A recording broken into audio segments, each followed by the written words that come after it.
और ये बताया जाता है कि एक कुआं है और 1857 की क्रांति में शहीद हुए जो भी लोग थे उनकी कब्रें भी यहाँ पर मौजूद हैं। इधर जो है वो कैरम की टूर्नामेंट हो रही है, ये आप देख सकते हो प्लेयर्स खड़े हैं। यहाँ पर जो कब्रें हैं वो शाही इमाम की भी कब्र है।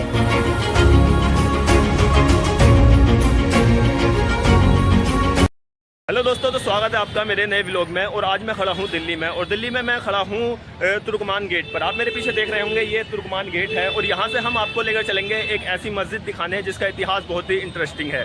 हम आपको लेकर चलेंगे फतेहपुरी मस्जिद में, जो कि चांदनी चौक पर स्थित है। उसका इंटरेस्टिंग इतिहास ये है कि पहली बात तो वो फतेहपुरी नाम उसका शाहजहाँ की बेगम फतेहपुरी बेगम के नाम से रखा गया है। उसका निर्माण कब हुआ था, क्या हुआ था, पूरी हिस्ट्री बताएंगे। पहले उसकी इंटरेस्टिंग चीज़ मैं ये बता दूँ, वहाँ पर 1857 की क्रांति में शहीद हुए लोगों की भी कब्रें हैं। और उसे जब अंग्रेजों ने उस पर कब्जा कर लिया था, तो उसके बाद में एक नॉन मुस्लिम थे, उन्होंने उसे अपने अंडर में लिया था। तो उसके बाद में उन्होंने 4 गांवों के बदले उस मस्जिद को मुसलमानों को वापस सौंप दिया गया था। तो चलिए अब हम चलते हैं फतेहपुरी मस्जिद की तरफ। आप मेरे ब्लॉग में बने रहें, मैं पूरी हिस्ट्री और पूरी जानकारी और मस्जिद का पूरा आर्किटेक्चर आपको दिखाऊंगा। तो तुर्कमान गेट से हम चांदनी चौक वाले इस भीड़ भड़ाके वाले एरिया से होकर हम फतेहपुरी मस्जिद की तरफ जाने लगते हैं। आप देख सकते हो कि ये चांदनी चौक वाला रास्ता है। तुर्कमान गेट से फतेहपुरी मस्जिद की डिस्टेंस 2 किलोमीटर के करीब है। आप देख सकते हो सामने फतेहपुरी मस्जिद का गेट है। इसी गेट से हम एंट्री लेंगे। बाहर से देखने में ये इतनी बड़ी नहीं लगती है। आप इसका सामने के गेट का स्ट्रक्चर देख सकते हैं, एक मेहराब नुमा एक स्ट्रक्चर है। गेट से जैसे ही हम एंट्री लेते हैं, आप सामने देख सकते हैं हम फतेहपुरी मस्जिद के अंदर पहुंच चुके हैं। मस्जिद के अंदर जाने के बाद में मुझे थोड़ा थोड़ा फील जामा मस्जिद जैसा आया, क्योंकि दिल्ली में जामा मस्जिद के बाद यही एक मस्जिद है जो काफी बड़ी है। आप सामने देख सकते हैं कि ये पूरा मस्जिद का परिसर है, और मस्जिद के जो बाईं साइड आप देख सकते हैं कि यहाँ पर कमरे बने हुए हैं, जहां पर यहाँ के लोग रहते हैं और मदरसे के बच्चे रहते हैं। सामने की तरफ एक बना हुआ है जिसे वुजू खाना कहते हैं, और उस पर एक फाउंटेन लगा है। हेलो दोस्तों, तो हम आ चुके हैं फतेहपुरी मस्जिद के अंदर। आप मेरे पीछे देख रहे होंगे कि वहाँ पर नमाज हो रही है और नमाजी निकल कर आ रहे हैं। और ये पूरा परिसर है फतेहपुरी मस्जिद का। और ये बताया जाता है कि एक कुआं है और इधर फाउंटेन है। इस मस्जिद का बहुत ही पुराना और इंटरेस्टिंग इतिहास है, यानी कि इस मस्जिद को 1857 की क्रांति में शहीद हुए जो भी लोग थे उनकी कब्रें भी यहाँ पर मौजूद हैं, ये आप देख सकते हैं। और ये देखने में बाहर से तो बहुत छोटी लग रही थी, बट यहाँ आकर अंदर आकर देखा तो ये बहुत ही बड़ी मस्जिद है। इसका पूरा परिसर मैं आपको अभी दिखाता हूँ। सामने की तरफ आप देख सकते हैं वो कभी एक कुआं होता था जिसे सेफ्टी के पर्पज से बंद कर दिया गया है। वो मेन गेट है जहां से हमने एंट्री ली थी। इस मस्जिद के अगर इतिहास की बात करें तो 1650 में इस मस्जिद को बनवाया गया था। यह है सामने से मस्जिद का व्यू, जो कि बहुत ही खूबसूरत नजारा है। एक अद्भुत कलाकारी और नक्काशी का मुजाहिरा इस मस्जिद को तामीर करवाने में किया गया है। सामने आपको कुछ कब्रें दिखाई दे रही होंगी। कहते हैं कि ये जो कब्रें हैं ये बुजुर्गों की कब्रें हैं, यानी कि कुछ ये शहीदों की कब्रें हैं जो 1857 की क्रांति में शहीद हुए थे। और यहाँ पर जहाँ तक मैं पढ़ पा रहा हूँ, यहाँ पर लिख रहा है कि यहाँ पर जो कब्रें हैं वो शाही इमाम की भी कब्र है, जो इस मस्जिद के पहले शाही इमाम थे, यानी कि 378 साल पहले जो इस मस्जिद के शाही इमाम थे उनकी भी कब्रें यहाँ पर मौजूद हैं। तकरीबन 300 से 400 साल पहले इस मस्जिद का निर्माण फतेहपुरी बेगम, जो कि मुगल बादशाह शाहजहां की बेगम थी, मुगल बादशाह शाहजहां वही जिन्होंने ताजमहल बनवाया था।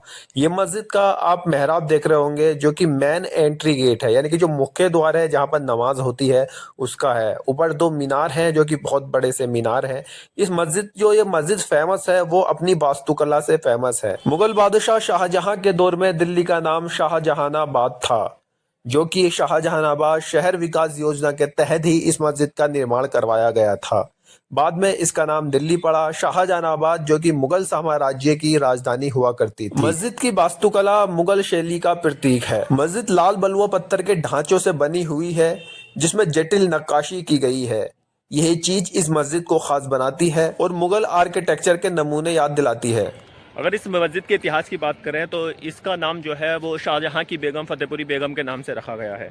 इस मस्जिद का इस्तेमाल 1857 की क्रांति में सैनिकों के लिए किया गया था, जिसकी वजह से ये मस्जिद अंग्रेजों की आंखों में खटक गई थी। और इसके बाद में अंग्रेजों ने इसे अपने कब्जे में कर लिया था। बट उसके बाद में यहीं के एक व्यापारी चुन्नामल ने इसे 29,000 रुपये में खरीदा था। उस टाइम के 29,000 जो बहुत ज़्यादा होते थे। फिर उसके बाद में इस मस्जिद को 4 गाँव के बदले चुन्नीमल ने मुसलमानों को सौंप दी थी।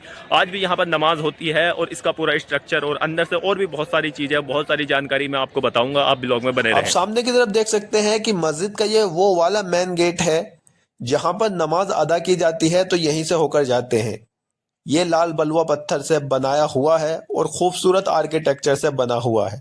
नीचे की तरफ सफेद संगमरमर का पत्थर लगा हुआ है। मस्जिद अंदर से भी इतनी ही खूबसूरत है जितनी बाहर से है। मस्जिद की दीवारों पर कलाम पाक की आयतें लिखी हुई है।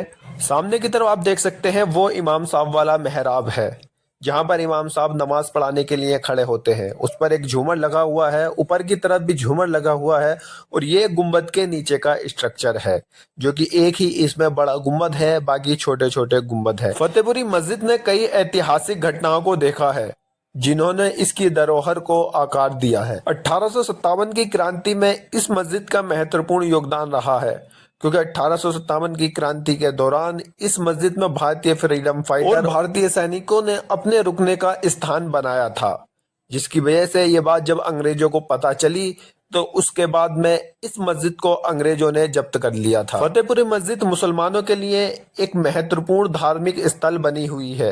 आप ऊपर देख सकते हैं लाल बलुआ पत्थर की नक्काशी कितनी शानदार की गई है।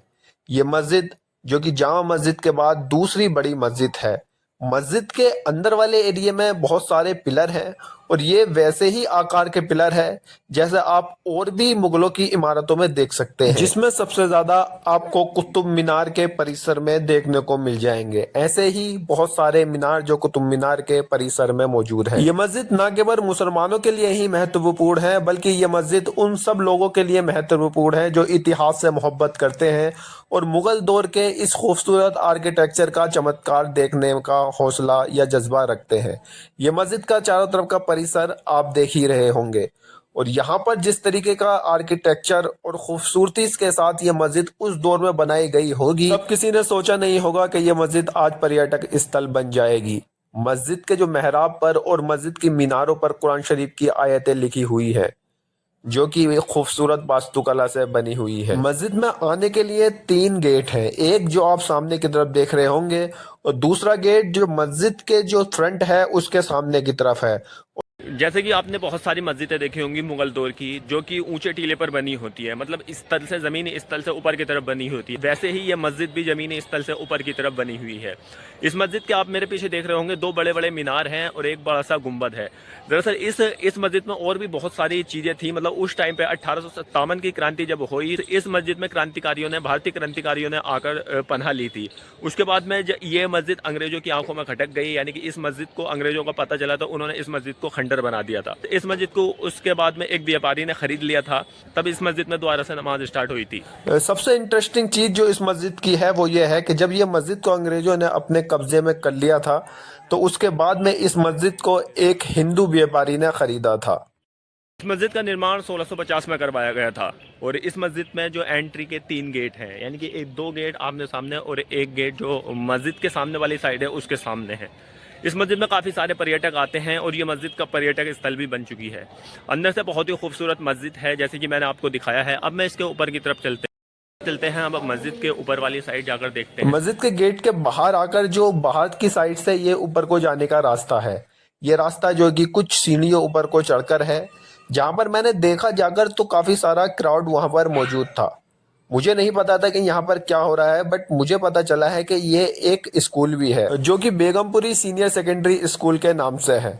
आप देख सकते हो कि मैं इस टाइम मस्जिद के 2nd फ्लोर पर खड़ा हूँ और उसके नीचे से ये मस्जिद का पूरा परिसर और व्यू है। सामने वो कुआं है, आप देख सकते हो, और सामने ही वो हौज है। दरअसल मैं मस्जिद के ऊपर आया हूँ तो ये जो है एक सीनियर सेकेंडरी स्कूल भी है, जो कि फतेहपुरी ही नाम से है, सीनियर सेकेंडरी स्कूल।